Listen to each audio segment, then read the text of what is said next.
computer. Okay, so we're going to read today from this Swami Purana by Swami Satchidananda Saraswati. We're going to read about Pariksit, who was a great king, and it has a lot of relevance to the Srimad Devi Bhagavatam that we are reading, in that it is his son, King Janamajaya, that we're often hearing about. So we'll get that all in context as we read. So the context of this is that the Pandavas, and Lord Krishna and all those people, they had the huge Mahabharata.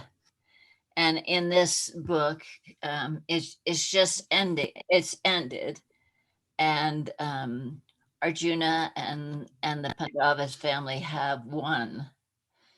But the cost was so high in that many family members were killed, because many of the family members had turned against them. And so to fulfill Dharma, they had to be killed, and they lost a lot of their own family. So here's where they talked about ultimately Beema met Duryodhana in direct combat with the mace. Having slain Duryodhana, the Pandavas regained their kingdom. This is all about the Mahabharata, which maybe we'll read next. But there was no joy in having such a kingdom taken at such a great cost of all these lives. So at this point, so I'm on chapter paragraph, the second paragraph. So Dharashtra, Gandhari, Kunti, and Bindura left for the forest to practice meditation. Ultimately, they left their bodies. Krishna, Lord Krishna, was mistaken for a peacock and was killed by a hunter's arrow.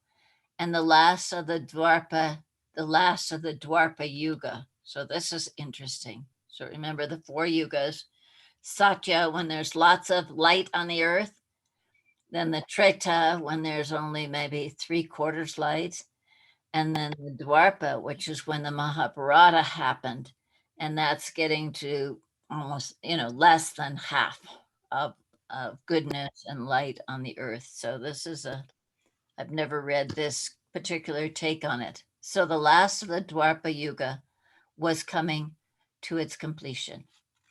The Pandava brothers no longer had any desire to maintain the kingdom.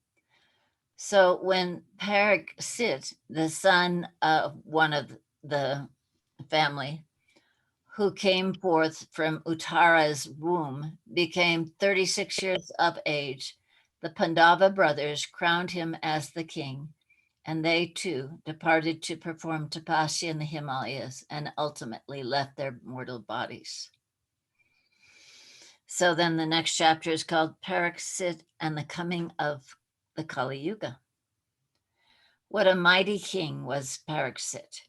He wouldn't let any enemy of Dharma reside anywhere in his kingdom. When Pariksit was an old man, his wife conceived a son. But before the son was born, a most amazing thing happened. One day the king was out hunting in the forest, and when he came just near to the edge of his kingdom, he saw Kali Yuga approaching. He said, "Kali, what are you doing here? You can't come into my kingdom." He took out his sword and he began to chase Kali. Kali ran in fear. Wherever Kali ran, Pariksit chased behind until Pariksit finally reached out and grabbed Kali by the hair, and holding that hair, he took his sword and said, "I'm going to cut off your head. I'm not allowing Kali to live in my kingdom." And Kali said, "Wait, king, I take refuge in you. You can't kill a being that has taken refuge in you. That is not the Dharma of kings. I surrender to you. Don't kill me." "Why shouldn't I kill you?" said Pariksit. Kali said, "I have some good qualities too." Pariksit said, "Name one."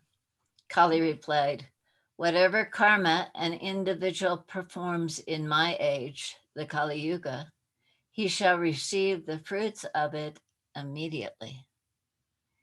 I thought that was pretty strong, huh? Whatever karma an individual performs in the Kali Yuga time, which he's saying is my age, right? He shall receive the fruits of it immediately. Pariksit agreed. That is a good quality.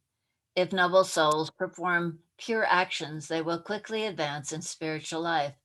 But I will not allow you to live in my kingdom while I'm king. And Kali asked, "Then where shall I live?" Pariksit replied, "I will give you 3 places to live.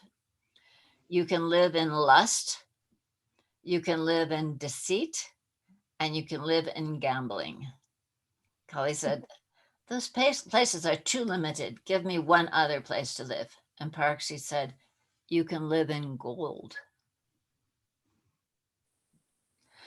Kali said, "Thank you, my king. I promise I will not enter into your kingdom so long as you are alive, but I will only inhabit those 4 places." But the king forgot that the crown on his head was made of gold, and Kali moved on to the golden crown. As the king pursued his hunt throughout the forest, he became very tired and thirsty. When he came to the hermitage of a Rishi, the Rishi was sitting deeply in meditation. King Pariksit said, "Rishi, I'm extremely perplexed by thirst. Could I please have some water?" And this is a story we've read before, so you should remember this. The sound of Pariksit's words did not enter into the Rishi's ears. The Rishi was deep in meditation. Pariksit cleared his throat and said again, "Rishi," in a much louder tone. "Rishi, please wake up. I'm deeply perplexed by thirst. Please give me some water." But the Rishi was absorbed in samadhi and made no response at all. From the golden crown on the top of the king's head, Kali said, "Look at this insult. He is faking. Nobody can be so insensitive to ignore the king when he is so thirsty. All you asked was for a glass of water. See if he is really meditating or if he's just being deceitful." Then the king looked down on the ground and saw a dead snake lying on the earth. Under the influence of Kali, he picked up that dead snake, wrapped it around the Rishi's neck, and walked away. When the Rishi's son, Shringa, returned to the ashram, he saw his father meditating in the deepest samadhi, pure intuitive absorption, with a dead snake hanging around his neck. The son said, "What is this insult? Can you imagine that someone would do that to my father, who is meditating in the purest absorption of divine consciousness?" He took some water in his hand and pronounced a curse. Whoever perpetuated, oh, excuse me, perpet- perpetrated this heinous offense, I curse him. Within 7 days, Taxa, the king of snakes, will bite him, and that individual will die from snake poison. And he threw the water down. When King Pariksit heard that he had been cursed to die by a snake bite within 7 days, he called all of his ministers together and said, "What shall I do?" They said, "No one can avoid the will of God. Whatever God proclaims will happen. Still, an individual should make every effort to act correctly. Quickly, let us build a tower which is completely airtight. On the top, excuse me, on the very top of the tower, we will construct the king's quarters, and we will put sentries around so as to not allow even an insect to enter. And there, let the king listen to the Bhagavati, and we will all pray to God." Immediately, the immense tower with the king's quarters on the top floor was constructed, and all around sentries were stationed, so that even an insect could not enter. Pariksit sat in the king's quarters and listened to the Sunat Kumara recite the Bhagavati and tell the stories of the history and traditions of the Sanatan Dharma. There was a very poor Brahmin whose name was Kasyapya. When Kasyapya heard that the king had taken refuge in a high tower for fear of snakebite, he thought, I have a mantra that cures snake bites. I will go to the king and teach it to him, so that when Taxa bites him, he can pronounce the mantra and become cured immediately. Then maybe he will give me some money. Kasyapa set out for the king's tower, and on his way he met Taxa, the king of the snakes. They started to walk down the road together toward the king's tower. Taxa started the conversation. Oh, Brahmin, where are you going? Kasyapa, the Brahmin, replied, I have heard that King Pariksit has been cursed to die from the snake poisoning within 7 days. Taxa, the king of snakes, is going to bite him. I have a mantra that cures snake bites. Taxa asked, really? What kind of mantra is that? Kasyapa said, oh, it's really a marvelous mantra. It works very well with all kinds of poisons. And Taxa said, do you see that tree? Do you think that if I put poison into that tree, you can cure it? Kasyapa said, certainly. Then Taxa injected poison into the tree through his venomous fangs, and the tree immediately shriveled to ashes. Taksha said, do you think your mantra can cure that tree? Kasyapa replied, surely it can. He closed his eyes, rubbed his hands together a few times, and said the mantra, and the tree came to life again. Taksha said, that's marvelous. I've never seen anything like that in my life. What is it that you want? Kasyapa replied, I'm a very poor Brahmin, and I need some money with which to feed my family. So I'm going to give the mantra to the king. Maybe he will give me some wealth by which I can care for my family.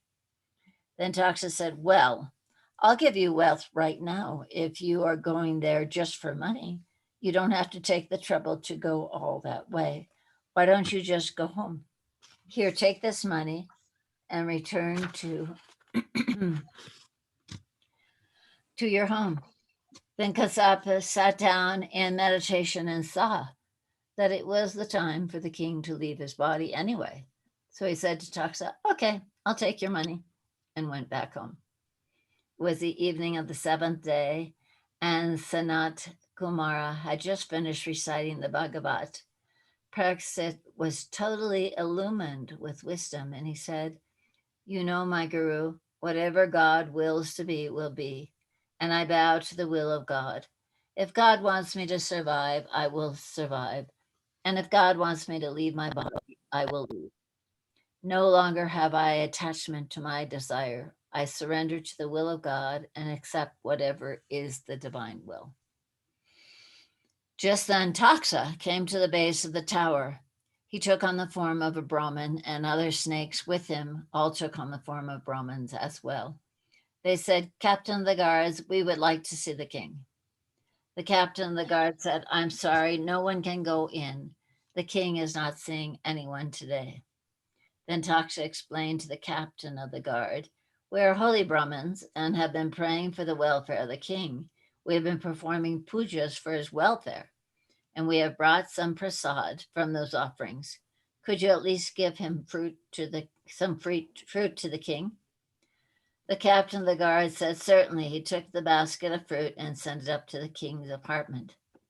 The messenger said, King, some holy Brahmins from the forest have been making worship for your welfare, and they have sent some prasad from the offering. The sun is just about to the sun is just about to set on the horizon, and you will be free from danger. Will you please accept an offering of their prasad? King Pariksit said, I'm really not hungry right now. Take this prasad and divide it among the soldiers. Just leave me this one little apple. He took an apple from the basket and said, let's divide this apple amongst the ministers. He broke open the apple where he saw a little spot, and the spot started to grow until it became a worm, and the worm grew until it became a snake. The snake grew and it became Taxa, the king of snakes, who bit the king, Pariksit, injecting the deadly poisonous venom, and King Pariksit gave up his life. Mm. So then let's read a little bit longer. The next chapter is King Janamajaya and the Great Yaga. So after some time, the queen gave birth to a very beautiful son whose name was Janamajaya. Janamajaya grew up to be the king. After he had been crowned as the king and had taken over the duties of administering his nation, one day he turned to his ministers and said, "Tell me about my father. How did he die?" The minister said, "Your father was killed by a snake bite from Taxa, the king of the snakes, because of the Rishi's curse." Janamajaya said, "It is the duty of a son to avenge his father's death. Now I am declaring war on all snakes. I shall make one great snake yagya, in which I will burn every snake in the fire of our sacrificial altar." He sent out his soldiers in every direction, rounding up snakes as they could find, and he invited the rishis and brahmins who sat around the sacrificial fire chanting mantras. One at a time, he threw snakes into the burning flames. When Taksha heard the snake sacrifice, he ran and hid. Janamajaya called Garuda, the eagle, who is Vishnu's conveyance, and ordered, "Find Taksha, I'm going to burn him in the fire." All of his soldiers brought many snakes, and as many snakes as were brought, Janamajaya would throw them into the fire. All the snakes that could escape ran to take refuge of Manasa Devi. Manasa Devi was the wife of Jaratkara Muni, and they had a son named Astik Muni. When the snakes came to Manasa Devi, they said, "Mother, please save us. We are innocent. We didn't do anything. Is it fair to kill an entire race of this creation for the misdeed of one member? We are not responsible for the death of King Pariksit. Save us." Manasa Devi granted them freedom from their fear and called her son Astik Muni. She said, "Muni, find a way to stop this snake sacrifice." Astik Muni said, "Please give me your blessing, mother, and certainly it will be stopped." Manasa Devi gave her blessing, and Astik Muni, shining with the radiance of tapasya, went walking to the sacrifice into the sacrificial area where the snake yagya was taking place. When the king Janamajaya saw the radiance of the Muni coming into the sacrificial area to bless him, he stood up from his sacrifice and bowed down to him and welcomed him with great respect. He said, "Muni, ask some boon from me." And the Muni said, "King, I have one request for you." The king replied, "Whatever, it will be done. I bow to the holy Brahman. I bow to the radiance of your tapasya, to the wisdom which you illuminate. Certainly I will fulfill your request. Please explain to me what is on your mind." Then the Muni said, "A king is the protector of the subjects of his kingdom. These innocent snakes have done harm to none. Also, they are subjects of your kingdom. Therefore, you are transgressing your dharma by killing these innocent subjects. Your duty is to protect them, to protect the defenseless and the helpless, and to strive for the upliftment of the downtrodden is the duty of a king. Here you are persecuting the defenseless. You are using the powers of your warrior dharma for evil rather than for good, and the effects of this will be adverse. Therefore, King Janmajaya, I request you stop this sacrifice." The king said, "I have taken the sankalpa to avenge my father's death. How I can stop the sacrifice when the slayer, my father, is still at large and my sacrifice is not yet complete?" Astik Muni said, "Your father attained liberation through the Rishi's curse. The king of snakes was merely the instrument. Now, the greatest honor that you could pay to your father's memory is to change the nature of your sacrifice from one of destruction to one of construction. So, king, if you will stop destroying this race of snakes, you can complete the sacrifice of all sacrifices by listening to the wisdom of the scriptures." Janamajaya agreed. He set all the remaining snakes free and then sat down and listened while Vedavyasa narrated the stories of the Srimad Devi Bhagavatam. Ultimately, Janamajaya attained liberation. Whoever will listen to these stories with an open heart and learn the wisdom of Dharma with pure faith and one pointed attention will certainly be blessed with peace and delight, health and prosperity, and the fullest harmony in every action performed. Bole Baba Ki Jai. That's an interesting take on some familiar stories about Kali actually coming there and King Janamajaya Pariksit not wanting him to come. And then this this analogy of him being in his crown, in the gold of his crown, I thought was very interesting, that it influenced him to put the snake around the Rishi's neck, get angry about that. And I think we've read some other stories, remember, where Lakshmi cuts off the head of Vishnu, and because he had a smile on his face that she was suspicious about, and they say right there, being full of the tamas guna at that point. So once again, the three gunas, the sattvic, the tamasic, and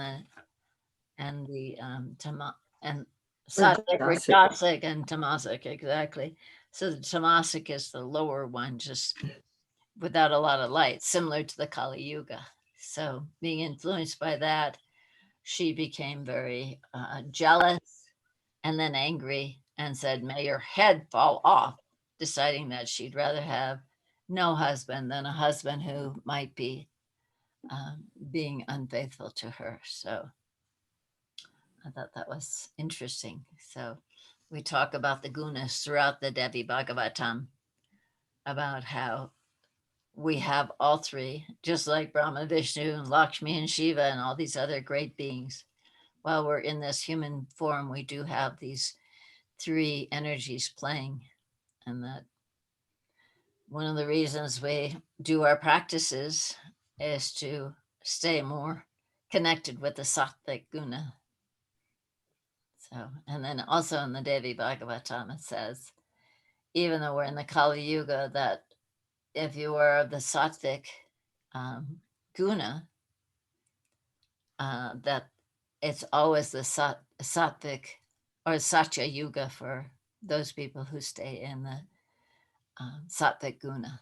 So we do have a choice. Was that not very clear, Milvi? You have a question. Oh, you were breaking up. I was trying to hear what you were Oh, saying. I'm sorry. What it says in the Devi Bhagavatam is that for the people who are of the sattvic qualities, gunas, it's always the Satya Yuga, always the age of truth. And for people, the more tamasic, the negative, angry people, it's always the Kali Yuga. So it doesn't really, so it is up to us and our practice. And I also like this story that talked about, as you read these stories, you will be enlightened. So I think it's pretty good. We've done this the whole time of this pandemic. We've been reading that whole huge book. So, so any ahas or questions from what we've just read? I have a thought that it felt to me like destiny, that the king tried everything he could to protect himself, but he was deceived, and finally he kind of met his fate or destiny. So I don't know, that's just the way I heard it and related it to life for us. Or in my experience, we can try everything to get a certain outcome, but if that's not the way it's destined to be, we're not going to get that outcome. Yeah, well put. Well, very well put. Yeah. I mean, right at the start, when, the ministers, when he found out he was cursed to die in 7 days by a snake bite, he gathered his ministers around and they said basically that, what is ordained is going to happen. But as human beings, that we should do everything we can do to thwart that if that's not something we want to do at that time. But then as he became and heard all the holy scriptures over and over again, he became illumined. And then at the end, he just said, I'm ready to accept what it is, what the destiny is, Yeah. versus fighting against it. Yeah. So. Yeah, that's a big lesson. Not to fight against all the challenges in our lives. Right. I always like that saying, have faith that God is in charge of everything, or the divine, right? But work and act as if it's all up to you. So even though if we just keep doing what we think is the best thing for the world, and who knows, it may all blow up in a few days or in a few months or years or centuries. But in the meantime, we can still do our karma yoga to try to make it a better place.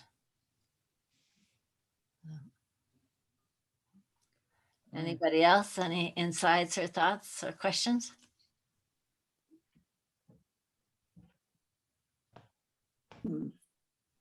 So the Kali Yuga, is there any light in the Kali Yuga besides the people that are trying Yeah. to fight the world? That's the light of the, Yeah. it's the only light, otherwise it's pretty much dark.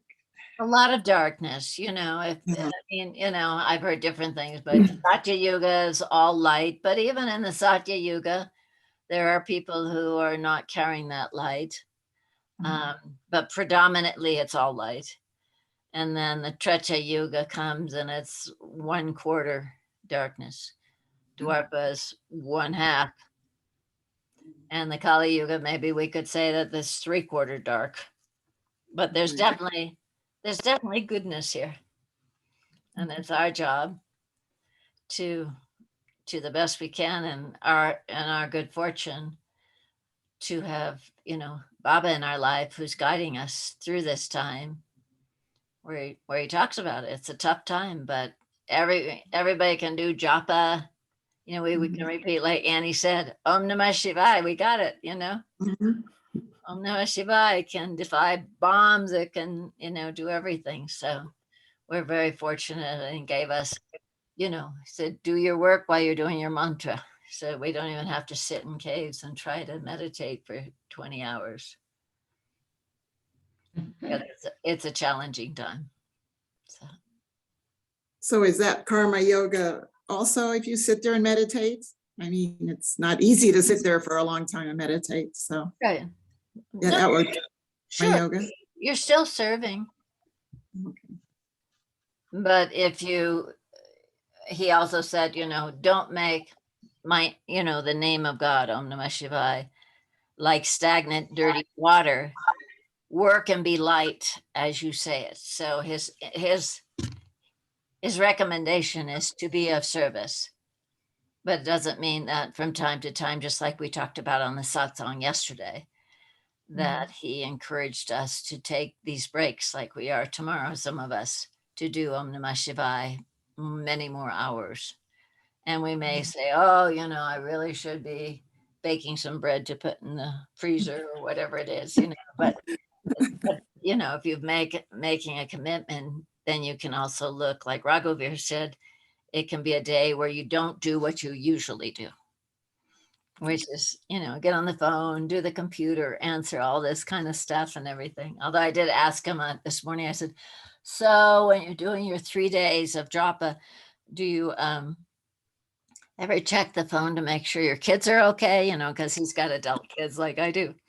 And he says, yeah, I do later in the day. I thought, well, like it. And okay, so I think I'll stop the recording.